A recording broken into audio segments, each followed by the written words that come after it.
Oke, mungkin dari master ada format buat aku kenalan gitu. Oke, nama NIM lah, asal, alasan masuk AE, sama kenapa mau Kajahimnya Farik. Perkenalkan, saya Elsade Jonathan Lexisian, bisa dipanggil Jonathan. Artemis 046, asalnya dari Karo, Sumatera Utara. Alasan masuk AE karena keren sama agak, sebenarnya dulu pengen mau masuk MS karena mobil kan, tapi kalau dilihat lebih menjanjikan di strukturnya daripada di internal combustion engine-nya. Terus alasan milih Master Farik tuh, jadi pas lihat katalog tuh kebanyakan master yang lain tuh kalau nggak suka F1, biliar, yang dimana aku betul-betul nggak tahu masalah dunia ini. Jadi aku cari pilih yang mungkin kesukaannya dan hobinya sama, dan nemu salah satunya Master Farik yang suka kucing. Oke. Sip. Oke, buat master formatnya nama panjang, nama panggilan, NIM, angkatan sama jabatannya. Jabatan. Ya. Oke. Kenalin, nama gue Muhammad Sultan Asfa Putra Dityo. Panggilannya Asfa.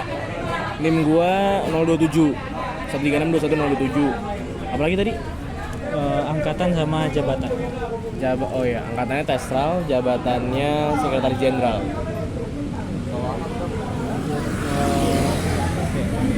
Mungkin pertanyaan mengenai kampet. Sekretaris Jenderal tuh tugasnya ngapain aja? Sekretaris Jenderal tuh kerjanya, kalau di BPP ini kali ini di organogram ini juga, dia tuh kan langsung di bawahnya Kahim, ketua himpunan. Jadi dia gak hanya jadi dia tuh bersifat sebagai wakil juga. Jadi mana kalau misalnya Kahimnya berhalangan, sekjen yang ngegantiin gitu, kurang lebih kayak gitu. Terus sifat utama tugas utamanya tuh mengatur administrasi kayak persuratan dan lain-lain. Jadi itu tugasnya sekjen, dan di bawah sekjen tuh ada sekretaris, bendahara, sama manajemen rumah tangga. Jadi berurusannya tuh yang kalau administrasi tadi pasti berurusan sama sekretaris, surat, proposal, dan lain-lain tuh pasti dipegang sama sekretaris.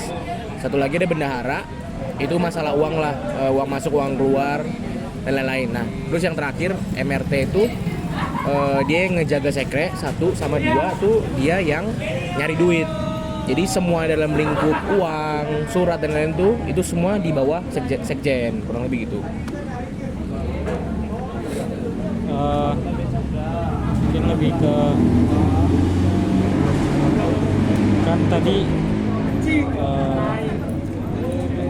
dalam kan kesekjenan tuh pasti tugasnya banyak gitu kan.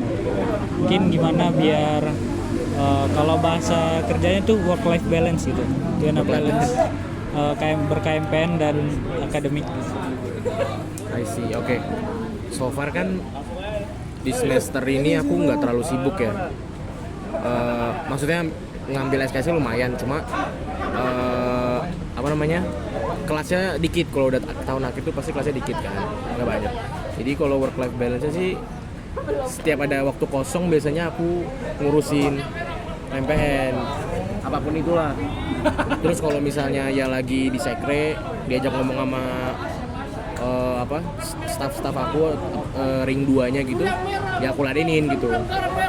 Jadi emang aku lebih senengnya ngomongnya tuh langsung, kayak nggak perlu diwacanain, nggak perlu kayak ngadain rapat gitu. Jadi kayak langsung aja ngobrolin di depan aku, misalnya lagi ngobrol-ngobrol gini nggak apa-apa, kayak gitu. Terus kalau kayak dalam konteks work life balance sebenarnya nggak terlalu ngaruh sih sama my work lah, my academic nggak terlalu ngaruh. Ya paling gitu sih. Ya, mungkin kan berarti kerjanya ada banyak nih selama di KMPN. Mungkin bisa dikasih tahu mungkin dampak-dampak positif yang master dapat setelah berKMPN. Oke. Jadi dulu kan gue juga Sonic ya. pas Sonic tuh jujur gue gak ada temen kan, karena gue pas TPB tuh temen gue anak-anak mesin semua, inter. Ya udah dapet jurusan semua kan, terus satu TA itu cuma gue dari circle gue tuh. Jadi pas gue masuk tahun kedua nih di TB kayak bener-bener nggak ngerasain temen kan. Tapi waktu itu pas selesai lantik lah, lantik kayak kalian kemarin di sini, baru kerasa gue dapat temannya, karena kan baru mulai dapat acara-acara DKMPN kan. Jadi gue mulai bondingin di situ. Dan pas sudah kayak magang dan lain-lain kan gue rajin kan, kayak wisuda gue juga ikutan nge-staff, terus magang gue juga aktif. Jadi kayak eventually temen gue tuh dapat temennya tuh dari BPW juga, misalnya kayak lu lah dapat temen dari gue misalnya pas nanti magang kayak gitu. Jadi nggak hanya dari seangkatan gue dapat juga di atas atasnya. Terus jujur kalau misalnya itu kayak di luar akademik ya, dan kalau dalam konteks akademik menurut aku semuanya dibantu sih. Soalnya kan kalau udah masuk himpunan tuh pasti kayak suka ada acara-acara yang kayak misalnya tutorial gitu sebelum ujian, itu tuh pasti ada. Jadi itu pasti ngebantu, karena cutting lu kan juga jadi asisten, mereka yang bikin soal. Jadi kalau mereka juga bisa ngajar kalian tentang ujian tersebut gitu. Jadi kayak lu dapet langsung bocoran dari inilah, kurang lebih ya bisa dibilangnya kayak bocoran lah ya, kayak gitu. Oke, terima kasih Master atas waktu. Oke.